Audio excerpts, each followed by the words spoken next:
Ballot papers کا استعمال ہوا ہے. جو میڈیا رپورٹ سامنے آ رہی ہیں اس کے مطابق مبینہ طور پر جعلی بیلٹ پیپر، یعنی آزاد کشمیر کی ہسٹری میں آج تک کبھی یہ الزام نہیں لگ سکا. اور بڑے الزام لگتے رہے ہیں جیسے ٹھپے لگانا، اس طرح کی چیز، بیلٹ باکس لے لینا اور اس کے بعد پھر ٹھپے لگانا، ساری چیزیں یہ چیزیں تو ہوتی رہی ہیں، لیکن آج تک یہ الزام نہیں لگا. یہ اپنی نوعیت ایک نیا الزام ہے. اور دوسرا یہ ایک ہے کہ جو وسطی باغ ہے اس کا جو رزلٹ ہے وہ اس لیے روک دیا گیا اور 15 اگست کو ڈیٹ اس لیے لائی گئی کیونکہ وہاں پہ کئی پولنگ اسٹیشن ایسے ہیں جہاں پہ ووٹنگ ہی نہیں ہوئی، لوگ ہی نہیں آئے.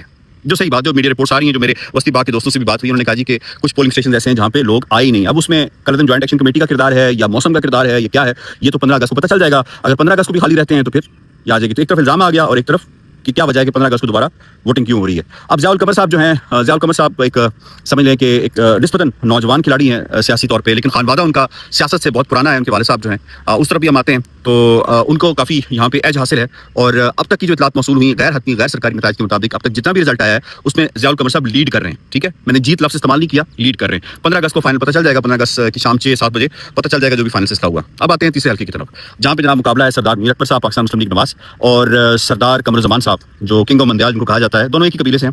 تو اس میں سردار میر اکبر صاحب جو ہیں وہ لیڈ کر رہے ہیں یہاں پہ. لیکن یہاں پہ بھی جو کچھ اسٹیشنز کے بارے میں ہے کہ وہاں پہ عملہ نہیں پہنچا اور یہاں پہ بھی 15 اگست کو جو پولنگ اسٹیشنز ہیں وہاں پہ پولنگ ہوگی اور حتمی رزلٹ جو ہے پھر بعد میں آئے گا. لیکن ابھی تک جو میر اکبر صاحب ہیں وہ اس پہ لیڈ کر رہے ہیں جن کے پاس پاکستان مسلم لیگ نواز کا ٹکٹ ہے.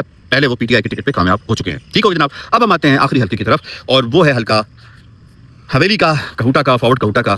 اس پہ کچھ چیزیں میں ڈسکس لازمی کروں گا اور وہ جناب یہ ہیں کہ حویلی میں چودھری محسن عزیز صاحب نے بڑی اچھی کمپین بھی چلائی اور یہ خیال یہ کیا جاتا تھا جتنے بھی سیاسی پنڈت تھے وہاں کے لوگ تھے کہ جو وزیر اعظم آزاد کشمیر جناب فیصل ممتاز راٹھور صاحب ہیں وہ شاید اس میں جیت نہ پائیں. اس کی ریزن یہ ہے کہ ایک تو ان کے درینہ ساتھی سیاسی ساتھی خواجہ صاحب جو ہیں وہ ان کو چھوڑ چکے ہیں اور اس کے بعد ان کو کافی ڈنٹ پڑے گا. پھر یہ بھی ہے کہ شاید جو ان کے مد مقابل ہیں محسن عزیز صاحب جو ان کو ٹف ٹائم دے رہے ہیں انہی کی برادری میں سے عامر عزیز صاحب یا عامر عزیز صاحب وہ آئی پی پی کے ٹکٹ پہ ہیں لیکن آئی پی پی کے ٹکٹ پہ وہ اتنا زیادہ ڈنٹ نہیں ڈال پائیں گے. اور یہی ہوا کہ ان کو بہت کم ووٹ ملا، نیگلیجیبل ووٹ ملا. میرے خیال ان کا بھی ضمانت ضبط ہو گئی ہے، ان کا بھی ووٹ کوئی خاص نہیں تھا. اب مقابلہ تھا 3 لوگوں کے درمیان، سعید کا کے درمیان مقابلہ تھا، اسی طریقے سے فیصل ممتاز راٹھور کا مقابلہ تھا اور تیسرا جو تھا وہ محسن عزیز کا مقابلہ تھا. اب مقابلہ ٹف کن لوگوں کے درمیان تھا؟ تو جناب ٹف 2 لوگوں کے درمیان تھا، محسن عزیز صاحب کے درمیان تھا اور اس کے ساتھ ساتھ فیصل ممتاز راٹھور صاحب کے درمیان تھا. الزام کیا ہے؟ اب معاملہ کیا کہاں خراب ہوا؟ معاملہ یہ خراب ہوا کہ جو فارم 24 محسن عزیز کے پاس ہے اس پہ ڈفرنٹ نمبرز ان کو آئے ہیں اور جو فارم 24 لایا گیا ہے جس کے مطابق نتیجہ آیا ہے وہ ایک ڈفرنٹ ہے. تو یہاں معاملہ ہوا کہ جناب یہ فارم 24 کے اوپر ٹیمپرنگ کی گئی ہے، اس کو تبدیل کیا گیا ہے. تو تقاضا یہ تھا کہ جو ریٹرننگ آفسر ہے وہ جناب اس کو ڈیسیژن دے سکتا ہے، وہ آزاد کشمیر کے جو رولز ہیں وہ الاؤ کرتے ہیں تو یہ ڈیسیژن دے سکتا ہے کہ آپ جو ہے وہ اس کو دوبارہ سے کاؤنٹ کریں، ووٹ دوبارہ کاؤنٹ ہو جائیں گے، مسئلہ ختم ہو جائے گا. اس میں جو ریٹرننگ آفسر ہے اس نے ہٹ درمی کا مظاہرہ کیا اور اس کی ریزنز آپ کو پتہ ہی ہیں کیا ہو سکتی ہیں.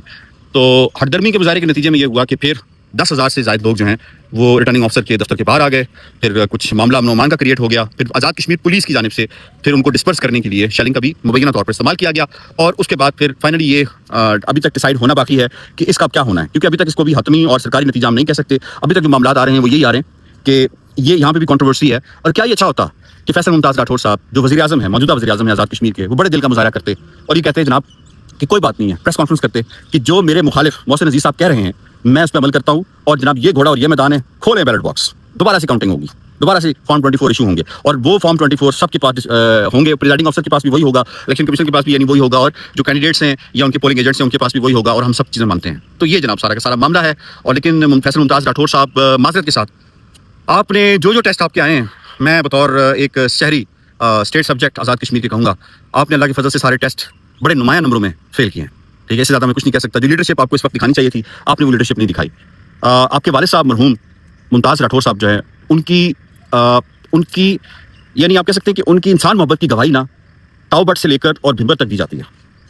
ٹھیک ہے، میں میرے بڑے جو ہیں وہ آپ کے والد صاحب کے بڑے جسے کہتے ہیں نا ان کی سیاست کے بڑے مداح تھے اور جس طرح وہ انسان دوست تھے، لوگوں سے ملتے جلتے تھے، محبت سے پیش آتے تھے، اس کے بڑے مداح تھے. جو بھی ان کو بلاتا وہ چلے جاتے تھے. لیکن فیصل ممتاز راٹھور صاحب آپ نے نا اس حوالے سے مایوس کیا ہے.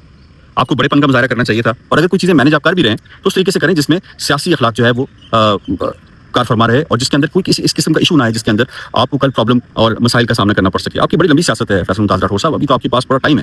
تو کوئی نہیں، اگر آپ ہار جاتے ہیں مان جائیں اور مخالف سے کہیں کہ جناب جو آپ کہتے ہیں ہم وہ کہتے ہیں. تو اس سے بڑی اور کیا بات ہو سکتی ہے؟ تو حکومت تو آپ نے بنانی نہیں ہے، یہ تو بات ہے. حکومت تو آپ بن رہی ہے مخالف پارٹی کی یعنی پاکستان مسلم لیگ نواز کی.